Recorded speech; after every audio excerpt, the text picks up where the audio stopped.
जैसे जिन बेटा बेटियों का विवाह नहीं होता, उन बेटा बेटियों के लिए मान लो अगर कोई ग्रह ऐसे हो गए कि भाई संबंध टूट गया और संबंध टूटने के बाद तलाक हो गया, होने के बाद दूसरा विवाह ही नहीं हो रहा, संबंध टूटने के बाद मंगल विवाह दूसरा हो ही नहीं रहा, तो प्रयास करिएगा। माँ जगतजननी जगदम्बा का हाथ इस तरह से रहता है, अपने दर्शन करेंगे पार्वती मैया के शिव मंदिर में, तो पार्वती जी का हस्त कमल शंकर जी की साक्षी में हमेशा बंधा हुआ रहता है, शिव की साक्षी में। महाराज प्रदोष काल में, प्रदोष के दिन कभी भी, किसी भी प्रदोष के दिन, वैसे तो मूल है इसमें सोम प्रदोष का वर्णन, सोमवार की जो प्रदोष पड़े उसका मूलता माना गया है, पर आप प्रयास करना कि किसी भी प्रदोष के दिन जिसका तलाक हो चुका हो, जिसका संबंध खराब हो चुका हो, संबंध हो ही नहीं रहा हो वापिस से, सोम प्रदोष के दिन जहां मां जगतजननी का हस्त कमल बंधा रहता है और शंकर भगवान का शिवलिंग है। आप लोगों ने कथा सुनी होगी कि सबसे पहली यज्ञोपवीत संस्कार, सबसे पहला यज्ञोपवीत संस्कार किसका हुआ था और किसने किया था? महाराज सबसे पहला यज्ञोपवीत माता ललिता देवी ने भगवान शंकर को यज्ञोपवीत धारण करवाया था।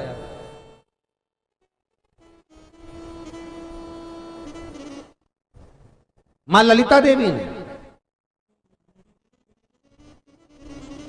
सूत्र बनाकर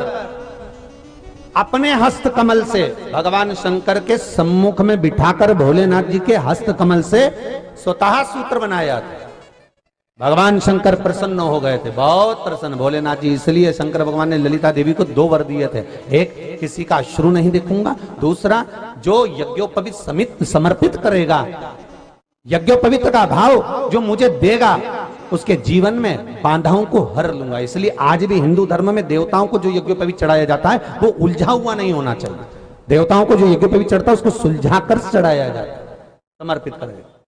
अब कई विद्वान ब्राह्मण ऐसा कैसे यज्ञोपवीत में हल्दी लगाकर छोड़वा देते हैं, परंतु वो उलझा हुआ रहता है, वो सुलझा हुआ अगर चढ़ाएगा तो जो जजमान पूजन कर रहा है, जो जजमान पूजन में लगा हुआ है, उसको पूर्ण फल की अनुभूति हो, पूर्ण फल का प्राप्ति हो और ब्राह्मण भी बंधन से मुक्त हो। ललिता देवी जी तो हमारे यहाँ भौम सोमवार का जो प्रदोष हो, उस प्रदोष के दिन जिसका मंगल विवाह नहीं हो रहा है, सारी तकलीफें झेल रहे हो, बहुत कष्टप्रद हो, तो माँ का जो हस्त कमल है, उस हस्त कमल से लेकर शंकर भगवान के शिवलिंग तक एक कच्चे सूत की धार बनाई जाती है। महाराज 6 धार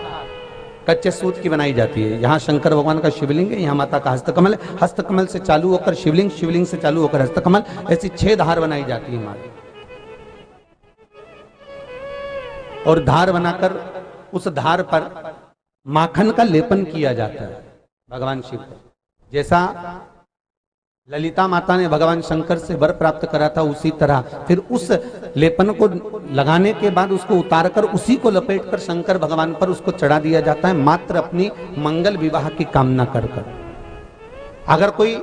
कुंवारी अवस्था में कर रहा है तो उसमें हल्दी लगाए, और अगर कोई शादी होने के बाद, संबंध टूटने के बाद दूसरी शादी के लिए कर रहा है तो उसमें हल्दी ना लगाए, बस इतना अंतर रहता है। भगवान शिव ओघड़दानी, त्रिकालदर्शी, कैलाशी, अविनाशी भगवान शंकर आनंद की राशि, स्वतः सुख। कहते हैं जितने देवताओं को यज्ञोपवीत संस्कार होता है, जितने देवताओं को यज्ञोपवीत समर्पित होता है, कहते हैं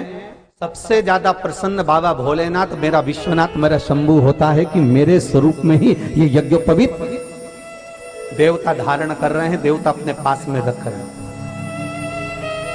इसलिए हिंदू धर्म में बड़ा विधान है महाराज, ब्राह्मणों के लिए तो बहुत ज्यादा पहले तो ब्राह्मण, क्षत्रिय और वैश्य तीनों ही यज्ञोपवीत धारण करते थे, पर धीरे धीरे धीरे धीरे अब क्षत्रियों ने तो उतार दिया, वैश्यों ने भी उतार दिया, पर ब्राह्मण भी कम नहीं पड़े, उनने भी। बहुत ब्राह्मण ऐसे हैं जो कि बस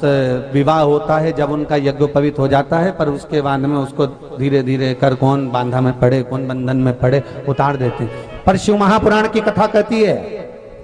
यज्ञोपवीत धारण करने वाला ब्राह्मण, यज्ञोपवीत पहनने वाला एक साधारण सा मनुष्य, उसको बाहर की कोई हवा, बाहर का कोई रंग, बाहर का कोई प्रेत बांधा, बाहर का कोई दोष उस व्यक्ति पर कभी नहीं चढ़ सकता अगर उसके कंधे पर यज्ञोपवीत धारण है तो। ये यज्ञोपवीत ब्राह्मण का एक ढाल है, ये यज्ञोपवीत ब्राह्मण का एक आनंदमय शस्त्र है।